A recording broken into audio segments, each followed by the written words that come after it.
Hello बच्चों, very good morning बेटा। I hope आप सब बहुत अच्छे होंगे। जैसे कि बेटा हम कंपनी अपनी पढ़ रहे थे, क्या नाम है, काफ़ी टाइम से हम अपनी कंपनी कर रहे हैं बेटा। क्या नाम है, आज हम अपना लास्ट टॉपिक करने जा रहे हैं कंपनी का। मैंने लास्ट क्लास में आपको प्राइवेट और पब्लिक कंपनी सिखा दी थी। आज बेटा हम करने जा रहे हैं वन पर्सन कंपनी। एक्चुअली ये एक नया कॉन्सेप्ट है, बिल्कुल लेटेस्ट कॉन्सेप्ट आया कुछ सालों से ही। यानी कि वन पर्सन कंपनी भी एक नई फॉर्म बन चुकी है कंपनी ऑर्गेनाइजेशंस की। होता क्या है वन पर्सन कंपनी, समझो। वन पर्सन कंपनी का मतलब है बेटा ऐसी कंपनी जिसमें वन पर्सन यानी only a single owner of the company exist. मतलब एक कंपनी का जो सिंगल ओनर है, किसी भी कंपनी का जो मालिक है, जो इन्वेस्टमेंट करी है उसने, जो सब कुछ संभाल रहा है, वो एक ही पर्सन है। अब कुछ बच्चे सोल प्रोपराइटरशिप में और इसमें काफी कंफ्यूज हो जाते हैं कि इसमें और इसमें फर्क क्या है। इसमें यह फर्क है बेटा कि एक कंपनी ऑर्गेनाइजेशन है, कंपनी ऑर्गेनाइजेशन, और वो तो एक बिजनेस है नॉर्मल। वो तो सोल प्रोपराइटरशिप तो बहुत छोटे लेवल पे होता है बेटा, कंपनी ज्यादातर बड़े लेवल्स पे होती है।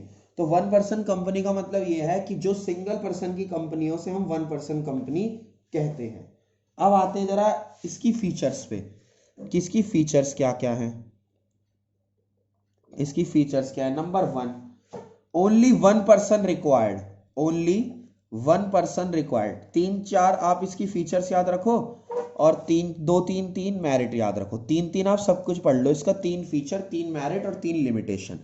बेटा पहली फीचर यह है कि इसमें ओनली वन पर्सन रिक्वायर्ड है। वन पर्सन रिक्वायर्ड है मतलब बहुत ज्यादा पर्सन की इसमें जरूरत नहीं है, यानी इसमें केवल और केवल एक ही पर्सन की जरूरत पड़ती है। Number two, status equals to private company. Status equals to private company.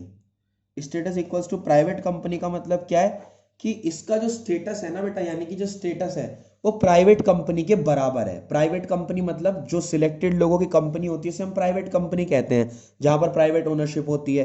तो ये कंपनी भी ना बेटा प्राइवेट लोगों के बराबर ही है, यानी प्राइवेट कंपनी के ओनरशिप के बराबर ही इसकी ओनरशिप है। ठीक है। तीसरा, लिमिटेड लायबिलिटी। लिमिटेड लायबिलिटी का मतलब क्या है? अगर बाय चांस लॉस बहुत ज्यादा बढ़ जाता है और पेमेंट्स करनी पड़ेंगी, तो पेमेंट्स केवल उतनी ही करनी है बेटा जितनी कैपिटल इन्वेस्ट हुई है बिजनेस में। मतलब कि जितनी टोटल कैपिटल इन्वेस्ट हुई है ना बिजनेस में, केवल उतनी पेमेंट्स करनी है। तो ये इसकी फीचर है कि liability always remains limited. Feature में मैं आपको एक एक्स्ट्रा और बता देता हूं, जॉइंट होल्डर्स।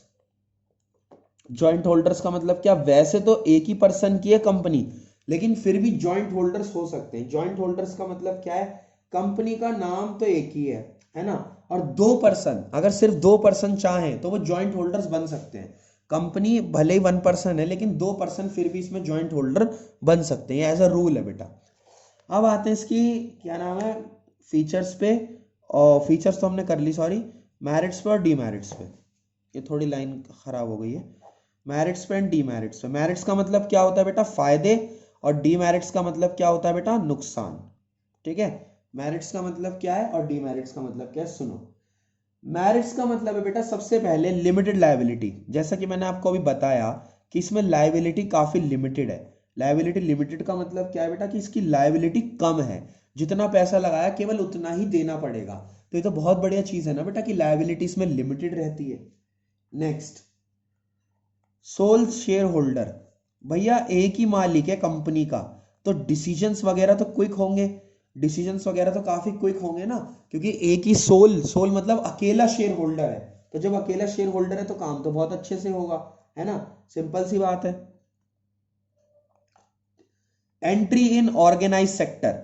देखो अगर आप ऐसे देखोगे तो एक अकेला पर्सन क्या नाम है, केवल और केवल एक अकेला पर्सन तो क्या कर सकता है? एक अकेला पर्सन तो यही कर सकता है कि वो सोल प्रोप्राइटरशिप स्टार्ट करता, कभी वो कंपनी वाले सेक्टर में आ ही नहीं पाता। लेकिन जब से ये है तो ऑर्गेनाइज सेक्टर में उसकी एंट्री हो जाती है। ठीक है, बात समझ गए।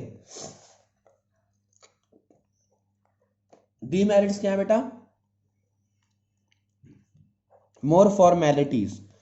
बेटा हमें काफी ज्यादा फॉर्मेलिटीज निभानी पड़ती हैं, यानी कि जो सोल प्रोपराइटरशिप से अलग आते हैं ना, जब हम यहाँ, तो यहाँ पर हमें बहुत सारी फॉर्मेलिटीज को निभाना पड़ता है। बहुत सारी फॉर्मेलिटीज का मतलब क्या है बेटा, काफी सारी फॉर्मेलिटीज हमें निभानी पड़ती हैं। शॉर्टेज ऑफ रिसोर्सेज, जो रिसोर्सेज है ना बेटा उनकी शॉर्टेज हो जाती है। क्या हो जाती है? शॉर्टेज हो जाती है। शॉर्टेज कैसे बेटा? क्योंकि एक अकेला पर्सन है, भले उसने कंपनी स्टार्ट कर ली, लेकिन बेटा शॉर्टेज तो रहेगी ना, रिसोर्सेज की शॉर्टेज रहती है इसमें। समझ रहे बात को?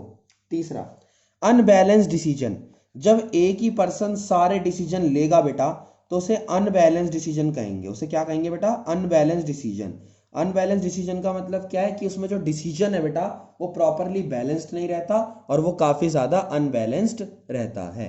तो बेटा ये है वन पर्सन कंपनी की फीचर, मेरिट्स एंड डीमेरिट्स। ठीक है बेटा, अगर कोई डाउट आए तो आप मुझसे पूछ सकते हो कभी भी जब आपका मन करे। ठीक है बेटा, थैंक यू सो मच।